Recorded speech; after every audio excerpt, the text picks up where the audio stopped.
咁我哋又講下個庚同辛庚嘅分別啦。兩個都係金，喺十方性情嗰度嚟啦。古人話咧，庚咧係光銳之氣咯，光銳之氣咧就用火煉金嗰啲嚇。咁我哋喺講12相生訣講到㗎啦。點解庚長生於子啊？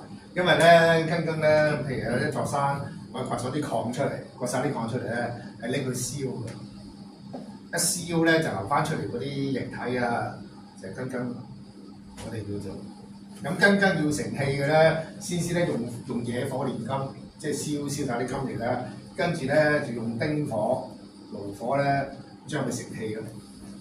所以咧庚咧就丙丁火都要用嘅。咁喺窮通寶鑑嗰度嚟講咧，庚咧就唔怕官殺混雜嘅庚其他咧。你嗰啲五行咧，就全部都怕官殺混雜嘅。用煞就冇見官，用官就冇見煞。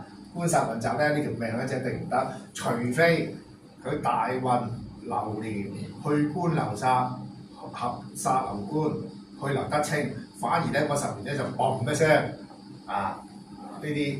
咁通常經驗咧，通常咧會有20年運嘅嗰啲會流得清，因為第一個運合咗個嘛。譬如官啦佢丙丁係官殺嘅。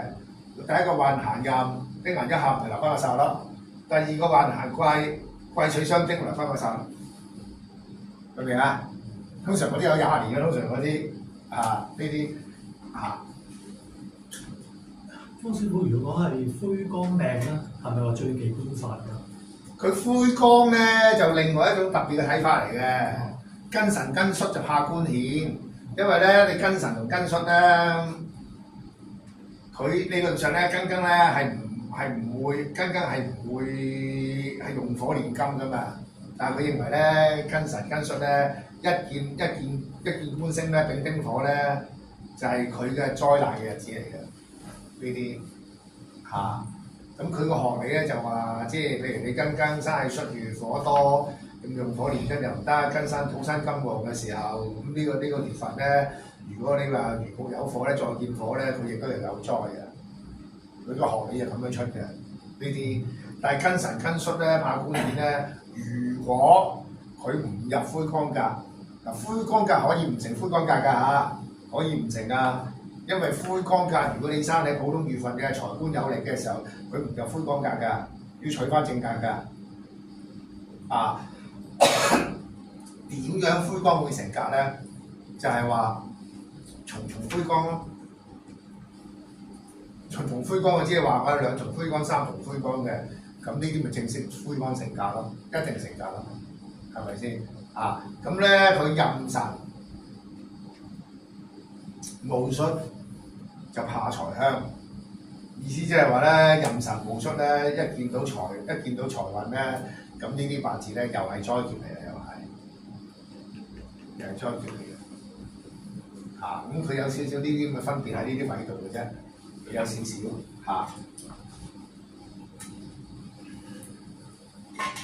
所以你窮通寶鑑咧就話咧庚生喺7月咧，咁因為得6，咁佢話氣咧就開始大氣啊，開始涼啊，開始呢個時候咧就丙火咧我嚟調候，丁火嚟煉金。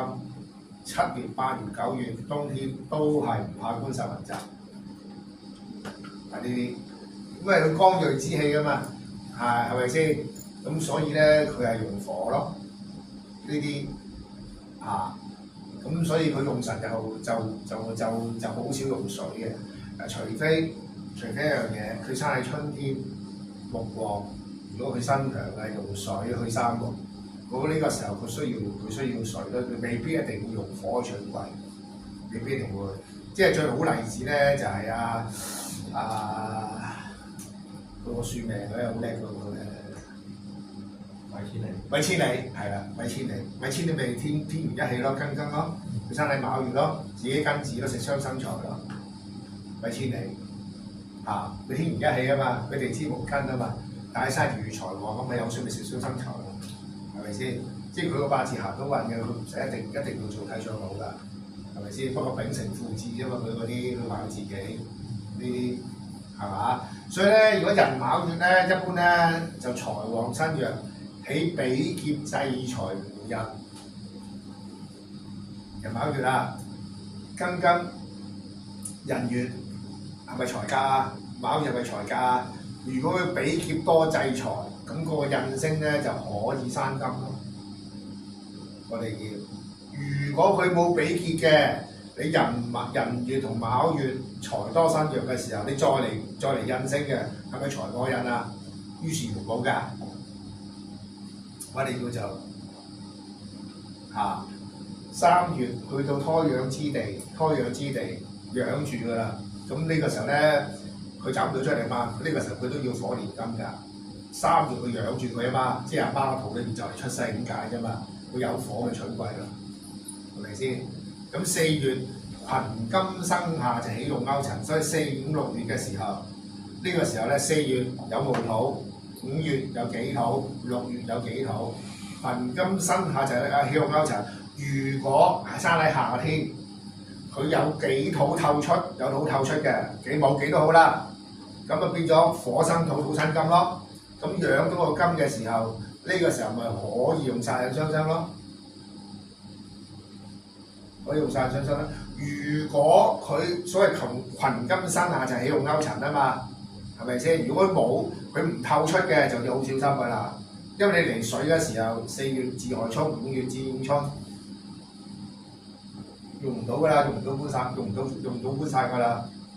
呢啲透出就自然生強咯，殺印雙生咯。我咪用官咯，我喺度預告用官咯。我身強嘅咪用官咯，身弱嘅咪用官印咯。即係頭先你嗰個學理一樣嘅啫嘛，你嗰個學理係咪先？咁秋天、冬天仲講明啦。秋天自己得落，霸住陽印加山，或者我哋叫即係唔怕官煞混雜啊咁嘅啫。即係講到尾，佢都係用火。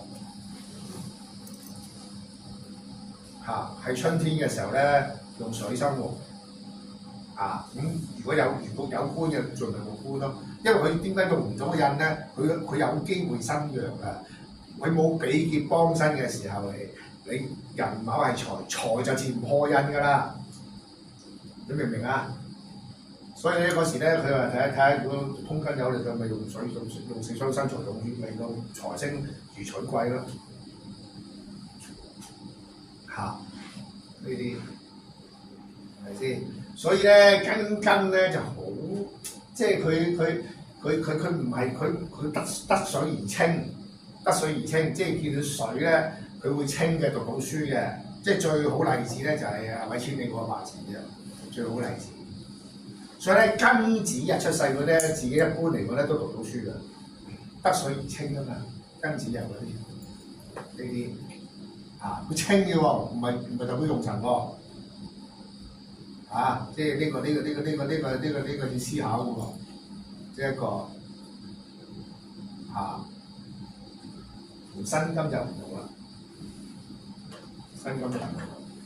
辛金咧就珠釵之金扮靚，所以咧啲人咧喺電視機講啊，辛金嗰啲好鬼貪靚啊，因為佢珠釵之金啊嘛。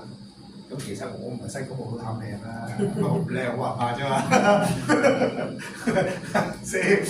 一出世個個都貪靚㗎啦，男人係貪靚，女人貪靚㗎啦。我哋叫做有邊個出世唔貪靚啊？係咪先？個個都貪靚㗎啦，只不過佢話辛金珠釵之金特別貪靚，係呢啲人特別貪靚咯，因為佢珠釵之金啊嘛。我哋叫係咪先？因為個珠釵之金。佢就唔可以用火煉嘅，因為咧而家啲金升到3500蚊啊！啲金就嚟衝過就嚟港紙咪4萬蚊都擺喺度啦，大佬。而家啲金鋪嗰個做周大福嗰個就 send 啲圖俾啦。湯師傅，而家咧有幾百蚊有一粒啦，話咩嚟㗎？金米喎，即係好似米咁大粒㗎咋，幾百蚊一粒啊！係嘛就咁我要買幾粒我話。隨便你啦，我食就得㗎先。我哋會送埋個樽仔俾你嘅，有個樽入滿咗樽，去擺晒到啲米嚟㗎嘛。真大福啊！有幾百蚊一粒米咁大粒，真係好嘢真係。